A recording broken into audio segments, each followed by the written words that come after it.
propose the vote of thanks for PathCon Adhyay 3.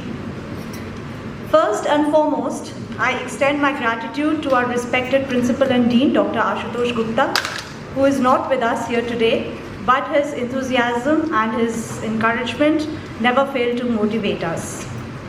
I also sincerely thank the college administration for their unwavering support and cooperation in organization of this event. I take the opportunity to express my deep gratitude and sincere appreciation to Dr. Jyotsna Suri ma'am, Head of the Department of Pathology, Secretary J&K Chapter of IAPM and Organizing Chairperson PathCon Adhyay 3. Ma'am, your visionary leadership, dedication and meticulous planning are exemplary. My sincerest thanks to our revered senior faculty who are with us today, Dr. A.R. Khan sir, Dr. K.K. Kaul, Dr. Kuldeep Goswami, Dr. Arvind Khajuria sir, Dr. Subhash Bhardwaj, Dr. Ruchi Khajuria ma'am, Dr. Meena Sidhu. Sirs and ma'am, your legacy continues to guide and inspire us. I express a round of applause for them.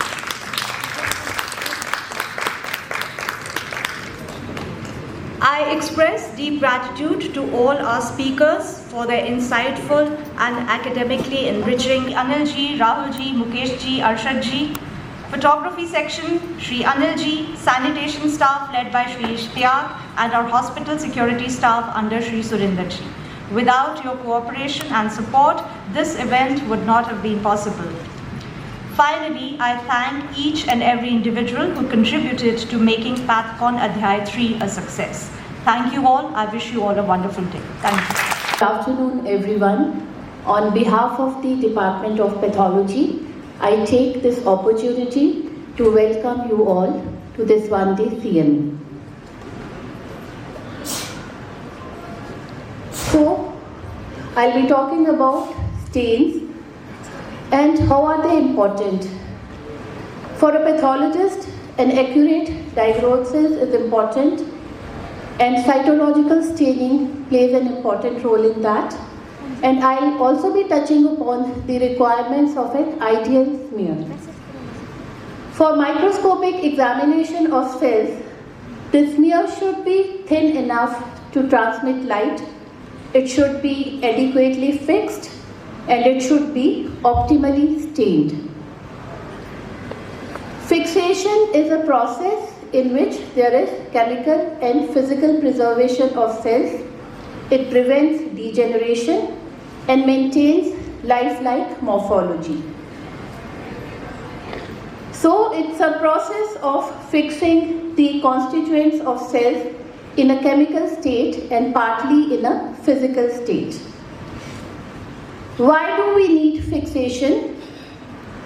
We need fixation to withstand treatment with various reagents with minimal loss, distortion or decomposition, and to keep tissue in as lifelike a manner as possible. So what are the objectives? To prevent autolysis, to prevent bacterial decomposition, to preserve morphology, and to enable staining. So before the staining, it is the fixation. So an ideal fixative, it prevents distortion, preserves morphology, and it should be non-toxic and cost-effective. So what are the factors that affect fixation? pH and buffers, temperature, duration, osmolarity, and penetration. So the cytological fixatives are of two types, wet and dry fixatives. In wet fixatives, the ideal fixative is equal volume of 95% ethanol and ether. Ether is not used these days because it poses several hazards. 95% ethanol can substitute for ether alcohol. 100% methanol can also be used as substitute. We can also use propranolol. And at GMC Jammu cytology section, we are using 99% isopropanol as a fixative. So the slides should be fixed immediately in the fixative. Slightest air drying alters the cytomorphological features, causing diagnostic problems, and smear should remain in fixative for a minimum of 10 minutes. Thin monolayer smears are not only easy to fix, but also to stain, cover slip, and screen. So the quality of smear is also very important for all the subsequent steps. Thick smears prevent rapid penetration of the fixative, resulting in uneven staining and at times difficulty in adequate visualization. The wet fixatives can be reused after filtration or they may be discarded. Ethanol should be redistilled before using for the preparation of fixative or stain solutions, as the commercially available ethanol may contain impurities and moisture. In dry fixatives, we can use the spray fixatives, and these are used whenever there are camps and these slides have to be transported. But these dry fixatives, they have to be removed before staining.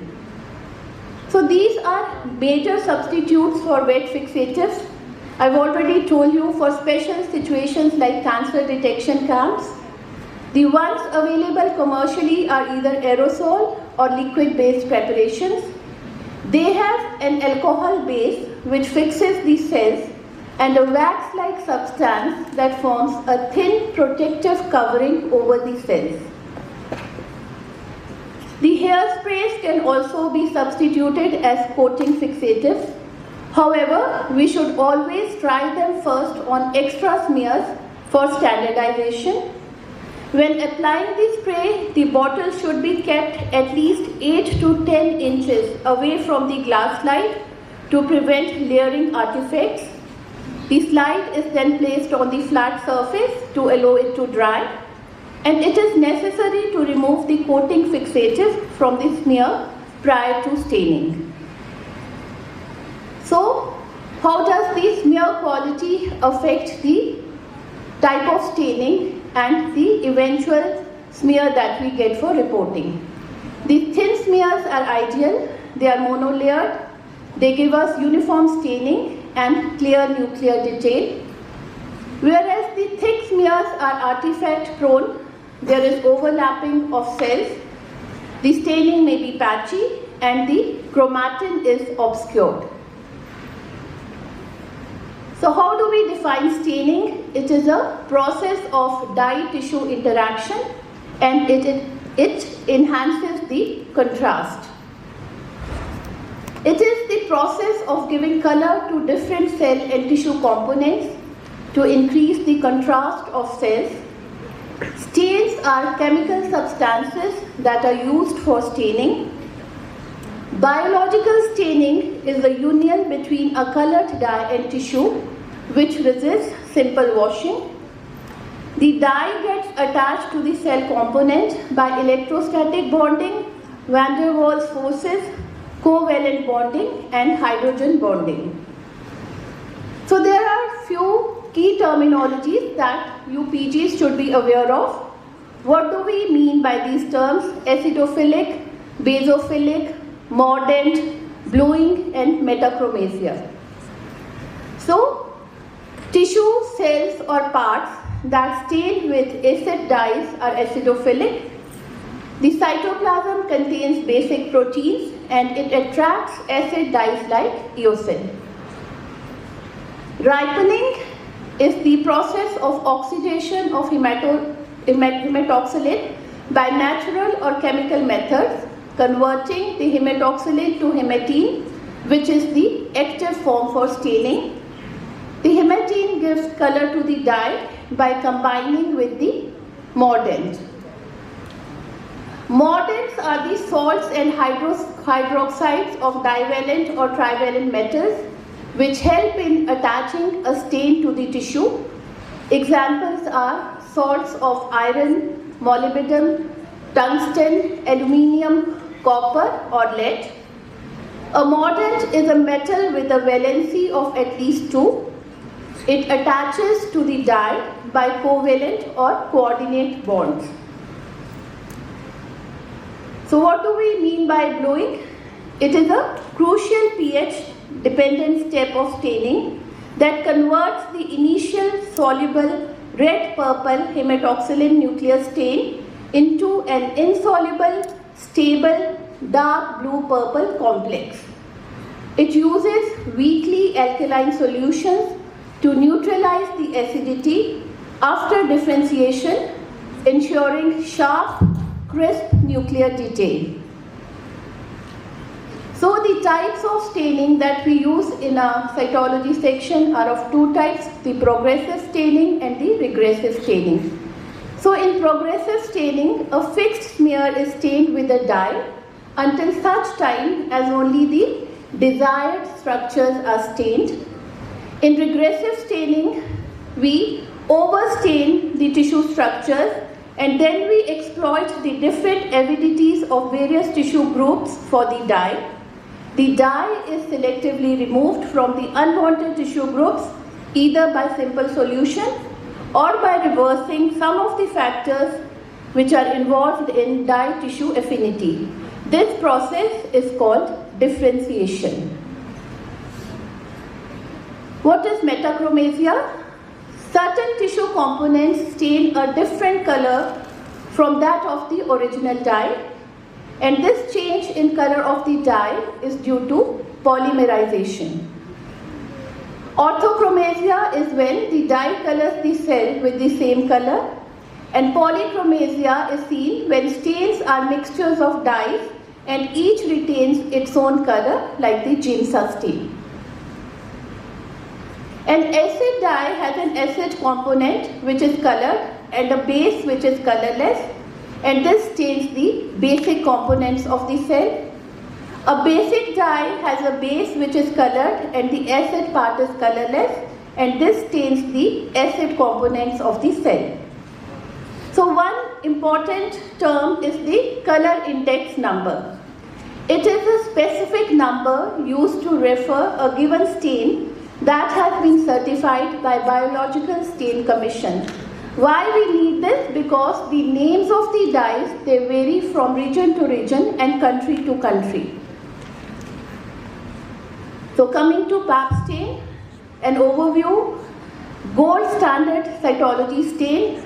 It is multichromatic and it gives excellent nuclear detail. The Pabst staining has been used all over the world since more than half a century for staining of cytology smears. It results in well-stained nuclear chromatin, differential cytoplasmic counter staining, and transparency. Many modifications have been published after Dr. George Papanicolaou, who described the original staining technique in 1942. It is a well-known fact that the staining performance varies with various staining protocols used in different labs.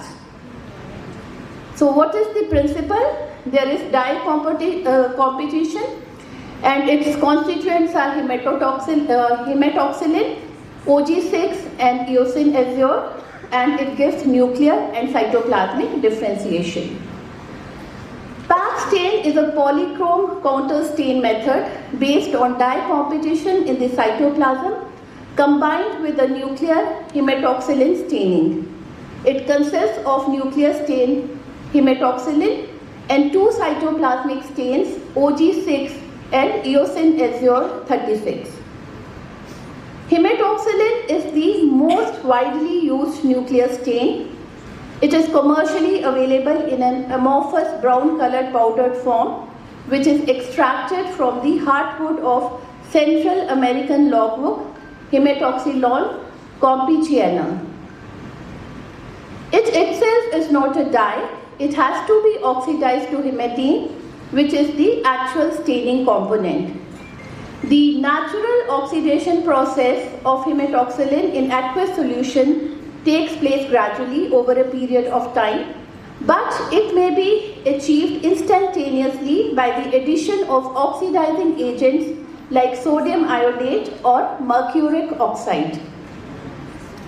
Hematoxylin stains DNA, RNA, nucleoproteins and mucus. This stain can be used either progressively or regressively. When we use it progressively, we do the subsequent blowing in weekly basic tap water. When we are using it regressively, we do the differential extraction of the excessive hematoxylin in the subsequent acid bath. In the blowing step, the absorbency peak of hematoxylin is shifted, visually resulting in a change from red to blue. The various types of hematoxylins are Harris, Gill, Meyer, Wiegert's. They are the most commonly employed hematoxylins. At cytology section of GMC Jammu, regressive method using Harris hematoxylin is used with optimal results. The second component is OG6. G is an abbreviation for German word gelb, which means yellow. It is an acid protein dye which can compete with other protein dyes. It mainly stains keratin in the cytoplasm as brilliant orange, yellow or brown. It is stored in amber colored bottle in the refrigerator. This is a supersaturated solution and hence a thick precipitate may form at the bottom of the staining jar. And this should not be filtered but should be gently stirred with a glass rod before the slides are introduced into the staining jar.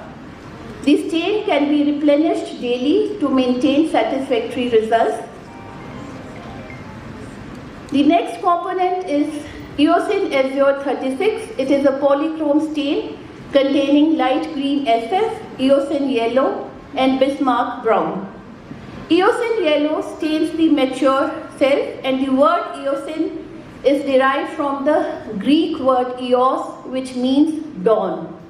Light green SF stains immature cells. The Bismarck brown enhances the color of light green SF. Phosphotungstic acid maintains the pH of eosin yellow, and saturated solution of lithium bicarbonate maintains pH of the basic counterpart of the stain. It is stored in amber colored bottle in the refrigerator. This is a supersaturated solution. The pH range for optimal staining is 4.5 to 5.5. The optimal time for staining is 1.5 minutes. After staining about 2000 slides, the used stain is discarded and it is replaced with a freshly prepared solution. The blowing agents should have a pH of 8.02. Scotch tap water, dilute aqueous solution of ammonium hydroxide and dilute aqueous solution of lithium carbonate are the most commonly used blowing agents. Tap water may be used as a blowing agent if the pH is higher than 8. So the components: hematoxylin stains the nucleus, OG6 stains the keratin, and EA36 the cytoplasm. I've already told that hematoxylin requires oxidation. We may use either the progressive or the regressive method. The OG6 stains keratin and gives it a yellow color. The EA6, in this, eosin stains the mature cells and the light green stains the immature cells. So, each laboratory has perfected or standardized a protocol for PAP staining. But the basic steps are alcohol, then hematoxylin, then OG, then EA and then xylene. So there is stepwise dehydration and clearing. So I'll be sharing the PAP staining procedure at GMC Jammu, what we are using.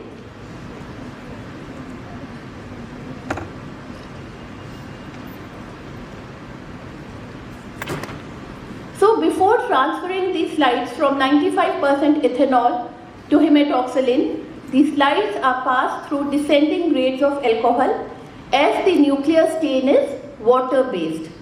If the slides are put directly from the fixative to the nuclear stain, the osmotic pressure of the cells changes, resulting in defects in the cells which can cause diagnostic problems. After Scott's tap water, the slides are transferred to ascending grades of alcohol before going to cytoplasmic stains. Why? Because the cytoplasmic stains are alcohol based and thus the osmotic pressure is maintained. Following the cytoplasmic stains, all dehydrating grades should be fresh because the presence of water causes pale murky staining and poor transparency. The results are nuclear chromatin is stained a classical blue to purple color. RNA associated DNA is delicately stained. Nucleoli appear eosinophilic. Mucus and cell debris are minimally stained. So they present us with an unobscured background as compared to the MTG stain. The first counter stain OG6 stains keratin a bright yellow, orange or brown. The second counter stain EA36 stains the cytoplasm. So results of PAP stain are blue nuclei, transparent cytoplasm, orange keratin.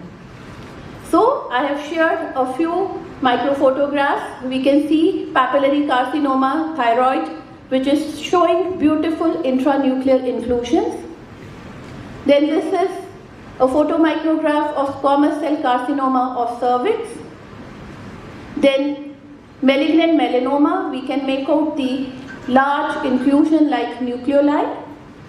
And this is a photomicrograph from squamous cell carcinoma in the bronchial washings where we can see the keratinized malignant squamous cells. So another aspect when we work in any section or laboratory is the quality control. So we must filter the stains, test run before staining and replace the reagents regularly. The quality of staining depends not only on the staining protocols but also on the quality of cellular preservation, fixation, selection and use of mounting media.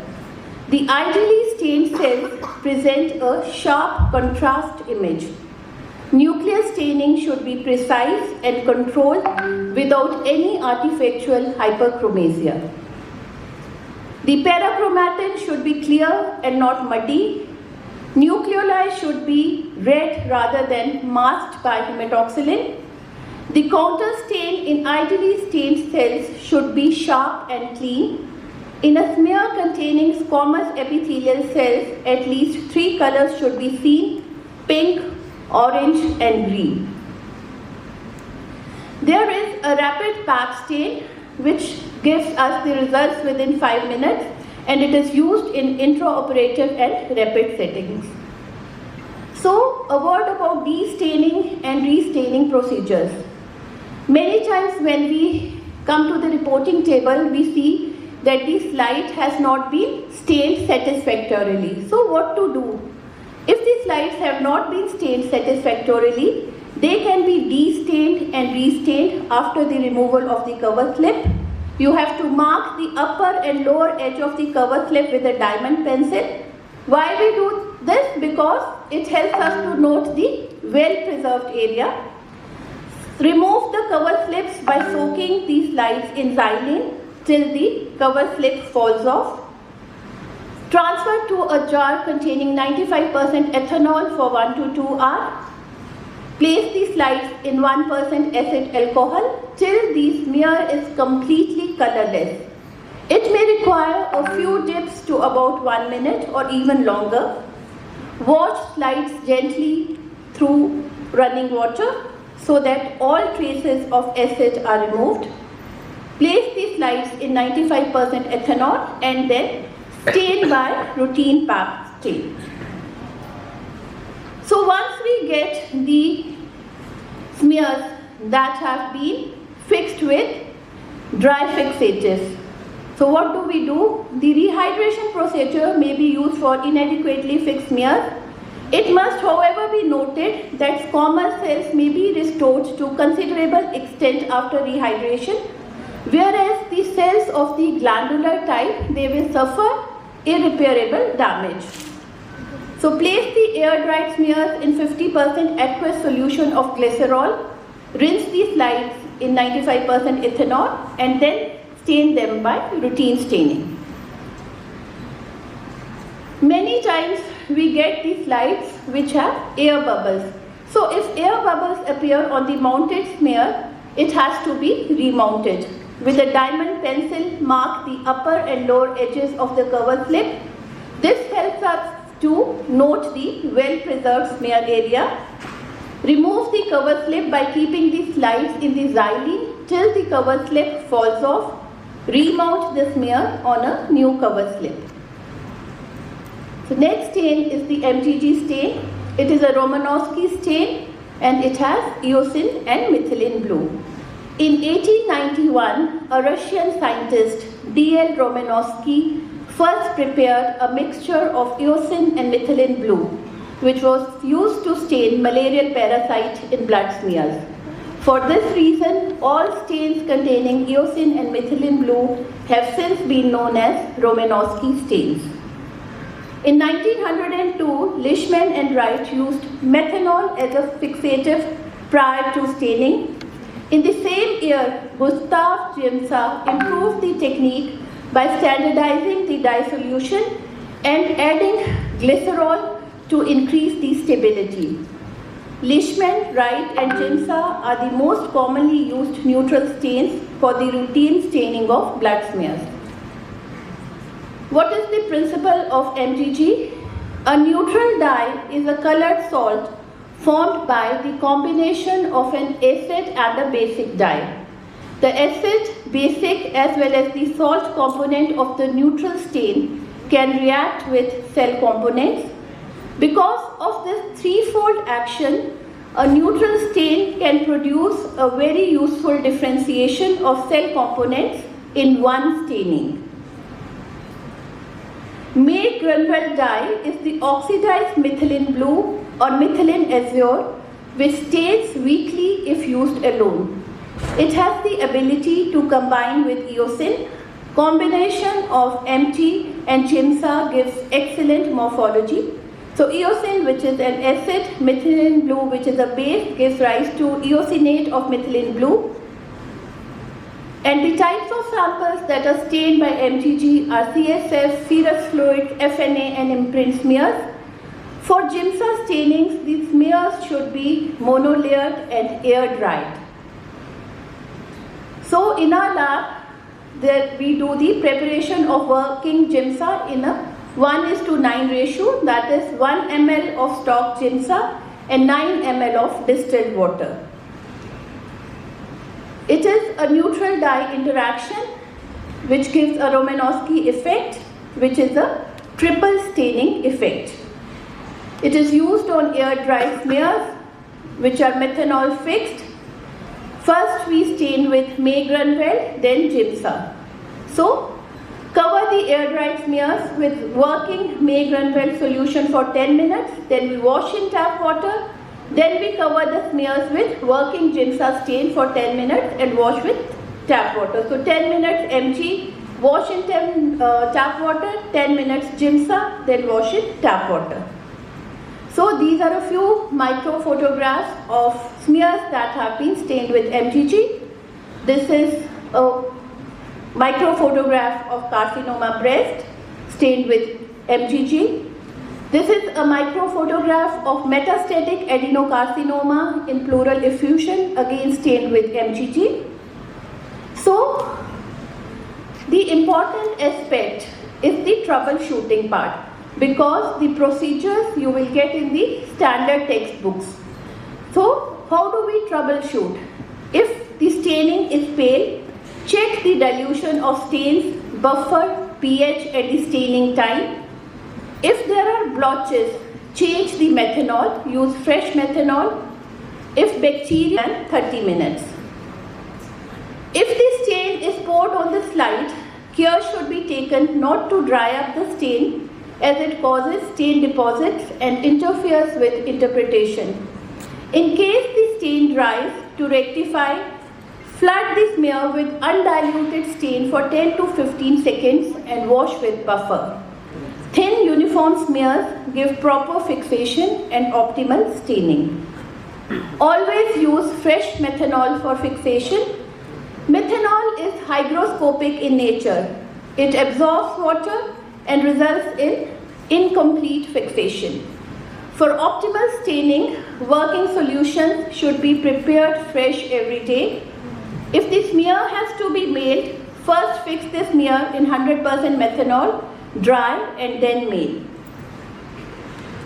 What are the advantages of MGG? It gives excellent cytoplasmic detail.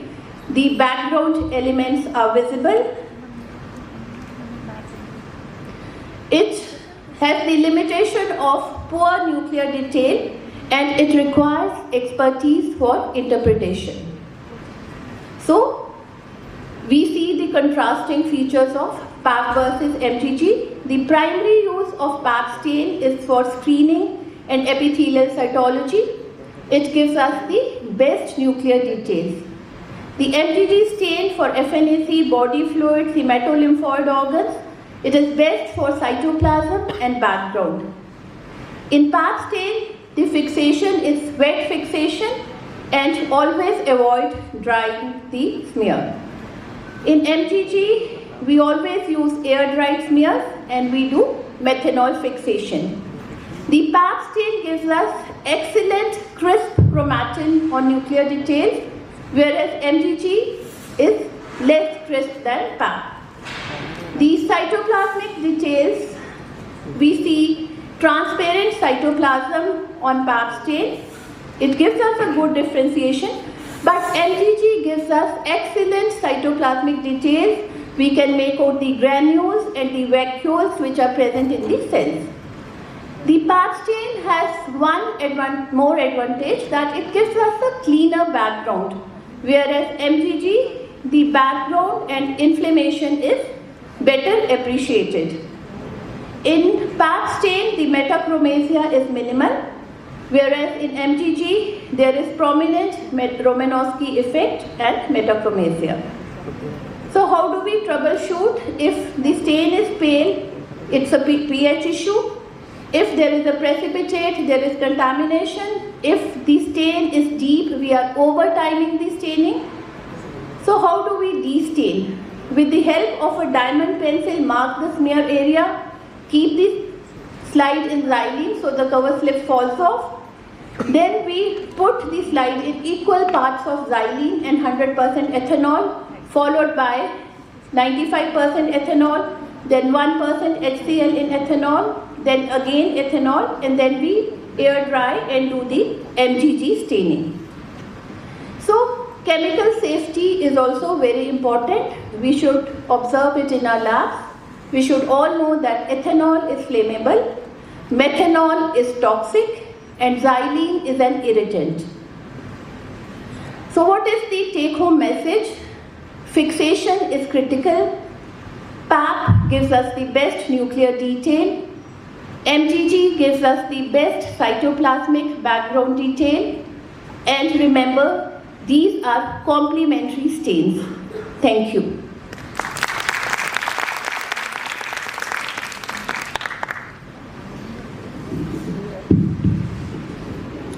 Thank you, Dr. Rupali. You have very nicely explained the various routinely done stains in the cytology division of the pathology.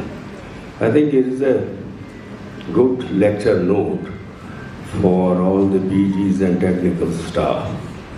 You have explained each and every issues of stain that are involved in it, and you highlighted certain important features. And I think these are the basic stains, basic steps. Everyone has to, know these, and they are being done. We have done this during PGs and later on. But I think the PGs, everyone should go and request Dr. Rupali to hand over these slides so that they keep it in their bag, and it's a good ready reference for such thing. Dr. Goswami. Excellent presentation by Doctor. I think she has already gone into details of staining. And obviously, nothing can be more emphasized that these two stains are the basic stains for cytology, which we commonly use. we must know where one stain is better than the other. Like Pap stain is the name for cervical cytology and for body fluids. But many of the times we also combine with Timza stain in case of body fluids for metastatic tumors and others. So both stains are generally together except in cervical smears. And although staining is done by technician, but the quality of staining has to be judged by the doctor. And she has already told what are the troubleshooting and problems which can arise and all. So that's very important. The diagnosis of malignancy depends on the nucleus. So nucleus staining is very important. Therefore, from the single shed itself, the Pap smear is very important. We can make a diagnosis from a single malignant cell based on the nuclear features of chromatin abnormalities, nuclear membrane irregularities, and so on. So this is all a combined approach. The staining cannot be overemphasized. It has to be perfect. It has to be as good as possible. And how the stains are kept and also it's an examination question also very frequent. So I think this is a very important topic she has covered, although it looks like a mundane topic, day-to-day topic, but these are things which are more important sometimes than the high technology with which we are more obsessed these days. So I think stick to the basics, the fluid cytology and the staining is very, very important. Thank you, Dr. Pushpan, for the excellent presentations. Thank you.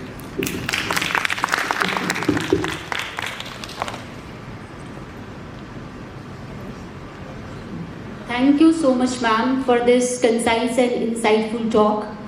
I would like to say that only, that stains in cytology, it is just not a technical step. It is the medium through which these cells, they tell their stories to us. So, I think this discussion has already reinforced that we should have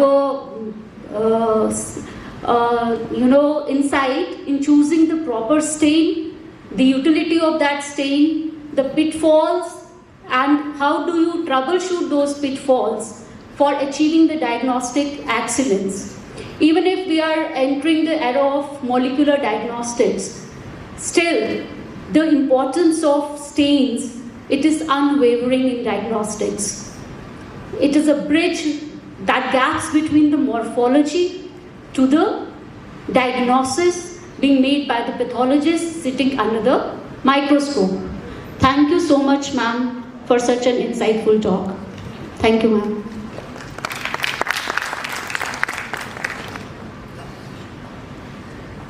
Thank you, ma'am, for such an informative session.